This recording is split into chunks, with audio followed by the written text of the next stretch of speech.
আসসালামু আলাইকুম প্রিয় দর্শক, স্বাগতম জানাচ্ছি আমার আজকের পর্বে।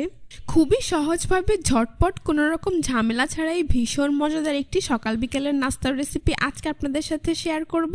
মাত্র 1 কাপ ময়দা, ডিম আর আলু দিয়ে ঝটপট কোনো রকম ঝামেলা ছাড়াই এই নাস্তাটি আপনারা তৈরি করে নিতে পারবেন। সকাল বিকেলের নাস্তায় কিংবা বাচ্চাদের টিফিনের জন্য একবার তৈরি করে দিলে তারা এটি খেতে খুবই পছন্দ করবে। তো আর কথা বাড়াচ্ছি না, চলুন রেসিপিটি দেখে নিচ্ছি। এই রেসিপিটি তৈরি করার জন্য প্রথমে একটি মিক্সিং বলে আমি 1 কাপ পরিমাণ ময়দা নিয়ে নিচ্ছি। আপনারা চাইলে এর পরিবর্তে আটাও নিতে পারবেন।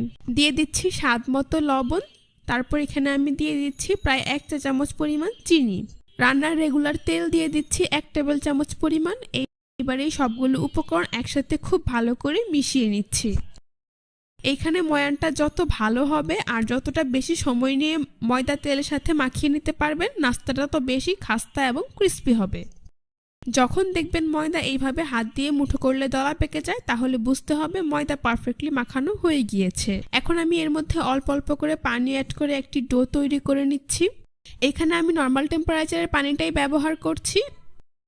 আপনারাও এইভাবে অল্প অল্প করে অ্যাড করবেন, তাহলেই বুঝতে পারবেন ঠিক কতটুকু পানি এখানে লাগতে পারে। এইখানে ডোটাকে খুব বেশি নরম কিংবা শক্ত করে ফেলা যাবে না, নর্মাল রুটির ডোয়ের মতো করে একটি ডো এখানে তৈরি করে নিতে হবে। তো দেখতেই পাচ্ছেন আমার ডো তৈরি করা হয়ে গিয়েছে। এখন আমি এর উপর সামান্য পরিমাণ তেল মাখিয়ে একটি ঢাকনা দিয়ে ঢেকে এটাকে রেস্টে রেখে দেবো 10 থেকে 15 মিনিটের জন্য। এখন অন্য একটি মিক্সিং বলে আমি 4টি মিডিয়াম সাইজের সেদ্ধ আলু আর একটি সেদ্ধ ডিম নিয়ে নিচ্ছি। ডিম আর আলুগুলোকে আমি আগেই সেদ্ধ করে খোসা ছাড়িয়ে নিয়েছি। এবার একটি গ্রেটার দিয়ে প্রথমে আলুগুলোকে গ্রেট করে নেব। আপনারা চাইলে হাত কিংবা কাঁটা চামচ দিয়েও ম্যাশ করে নিতে পারেন। তো দেখতেই পাচ্ছেন আমার কিন্তু একটি আলু গ্রেট করা হয়ে গিয়েছে। এখন অন্য আলুগুলোকে আমি একইভাবে গ্রেট করে নিচ্ছি। চাইলে শুধু আলু দিয়েও কিন্তু আপনারা এখানে নাস্তাটা তৈরি করে নিতে পারবেন। তো আমার সবগুলো আলু গ্রেট করা হয়ে গিয়েছে। এবার আমি ডিমটাকেও একইভাবে গ্রেট করে নেব।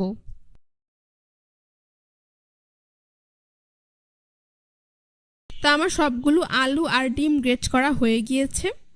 এবার আমি প্রথমেই এর মধ্যে অ্যাড করে দিচ্ছি একটি বড় সাইজের পেঁয়াজ কুচি, কাঁচামরিচ কুচি দিয়ে দিচ্ছি 3 থেকে 4টি, ধনিয়া পাতা কুচি 1 টেবিল চামচ পরিমাণ, ভাজা জিরার গুঁড়ো দিয়ে দিচ্ছি 1/2 চা চামচ পরিমাণ, ধনিয়ার গুঁড়ো 1/2 চা চামচ পরিমাণ, চাট মশলা দিয়ে দিচ্ছি 1/2 চা চামচ পরিমাণ আর গরম মশলার গুঁড়ো 1/2 চা চামচ পরিমাণ, চিলি ফ্লেক্স অ্যাড করে দিচ্ছি 1/2 চা চামচ পরিমাণ আর লবণ দিয়ে দিচ্ছি স্বাদ মতো। এবার এই সবগুলো উপকরণ একসাথে হাত দিয়ে খুব ভালো করে মিশিয়ে নিচ্ছি। আপনারা চাইলে চামচ কিংবা স্প্যাচুলা দিয়েও এই কাজটা করতে পারবেন।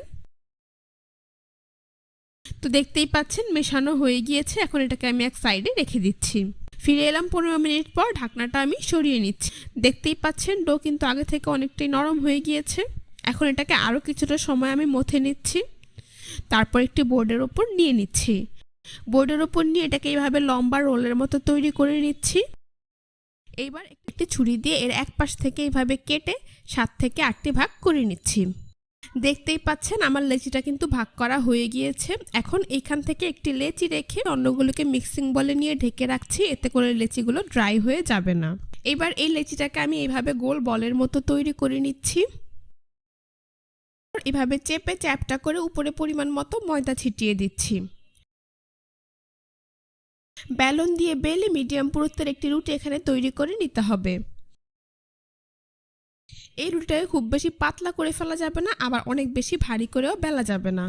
দেখতেই পাচ্ছেন আমার রুটি তৈরি করা হয়ে গিয়েছে। এখন একটি ছুরি দিয়ে এর চারপাশ এইভাবে সমান করে কেটে বড় আকার শেপ দিয়ে দিচ্ছি। আশা করি আপনারা দেখেই বুঝতে পারছেন। অতিরিক্ত অংশগুলোকে সরিয়ে নিচ্ছি। এগুলো দিয়ে আমি আবারও একইভাবে রুটি তৈরি করে নেব। এখন তৈরি করে রাখা ডিম আলুর পুর থেকে পরিমাণ মতো পুর আমি এই শীটের মাঝখানে নিয়ে নিচ্ছি। তারপর পুরটাকে এইভাবে মাঝখানে সেট করে দিচ্ছি। শীটটার চারপাশে আঙুল দিয়ে পানি লাগিয়ে নিচ্ছি, এতে করে নাস্তাটা সিল করতে সুবিধে হবে। তো ডিম আলুর পুরটা ভালোভাবে সেট করা হয়ে গেলে এখন নিচের পাশটাকে এইভাবে উঠিয়ে পুরটা পুরোপুরি ঢেকে দিচ্ছি। এই অংশটাকে খুব ভালো করে চেপে দিচ্ছি, এতে করে ভাজার সময় আর পুরটা বেরিয়ে আসবে না। এখন শীটটাকে আমি ঘুরিয়ে নিচ্ছি। তারপর এই খালি অংশে এক পাশ থেকে এইভাবে ছুরি দিয়ে লম্বা দাগ কেটে ডিজাইন করে দিচ্ছি। পুরো শীটটাতে আমি এরকম ডিজাইন করে দিয়েছি, আশা করি আপনারা দেখেই বুঝতে পারছেন। এখন রুটির এই সাইডগুলোতে আবারও পানি লাগিয়ে নিচ্ছি, তারপর এই পাশ থেকে শীটটাকে উঠিয়ে এভাবে অপর পাশে লাগিয়ে দিচ্ছি। এই পাশগুলো খুব ভালো করে চেপে দিচ্ছি যাতে ভাজার সময় খুলে না যায়। এখন একটি কাঁটা চামচ দিয়ে এইভাবে চেপে ডিজাইন করে দিচ্ছি, এতে করে নাস্তাটা দেখতে যেমন সুন্দর লাগবে আর খুব ভালোভাবে সিল করাও হয়ে যাবে। এই পাচ্ছেন দুই পাশে আমি খুব ভালো করে চেপে সিল করে দিয়েছি। এখন নাস্তাটার মুখ যেই পাশে বন্ধ করেছিলাম ঠিক সেই পাশেও একইভাবে কাঁটা চামচ দিয়ে আলতো করে চেপে সিল করে দিচ্ছি। তো আমার একটি নাস্তা কিন্তু খুব সহজেই তৈরি করা হয়ে গিয়েছে। এটাকে একটি প্লেটে উঠিয়ে নিচ্ছি। আপনাদের বোঝার সুবিধার্থে আরও একটি নাস্তা একইভাবে তৈরি করে আপনাদেরকে আমি দেখিয়ে দিচ্ছি। প্রথমে একটি রুটি নিয়ে নিচ্ছি, তারপর এর চারপাশটা এভাবে কেটে বর্গাকার শেপ দিয়ে দিচ্ছি। এবার এর মধ্যে পরিমাণ মতো ডিম আলুর পুর দিয়ে দিচ্ছি।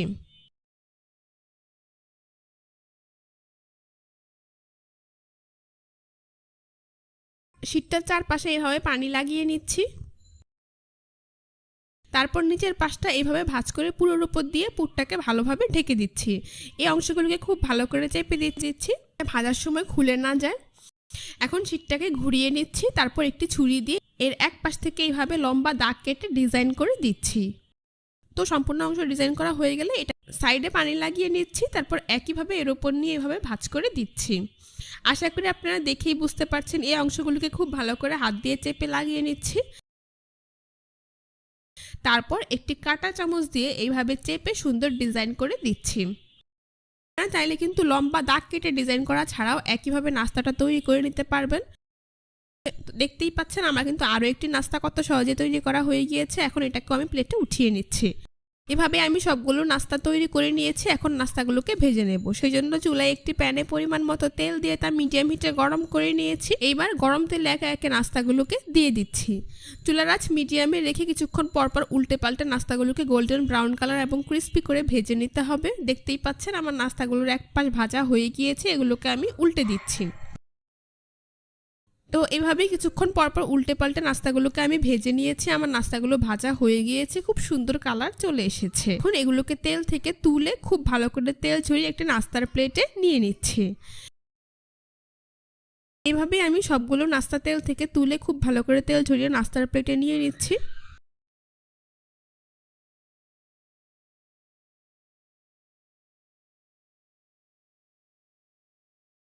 পরিবেশন করে আপনাদের দেখিয়ে দিচ্ছি।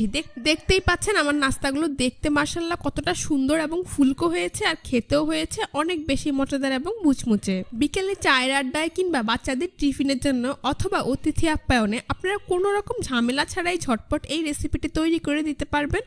আর একবার তৈরি করে দিলে পরিবারের বড় থেকে ছোট সকলেই খেতে খুবই পছন্দ। আশা করছি আজকের রেসিপিটা আপনাদের সবার কাছে ভীষণ ভালো লেগেছে। রেসিপিটি ভালো লেগে থাকলে অবশ্যই আমার চ্যানেলটি সাবস্ক্রাইব করবেন, পাশে থাকা বেল বাটনটি অন করে দিবেন। তো সবাই ভালো থাকবেন, সুস্থ থাকবেন। আল্লাহ হাফেজ।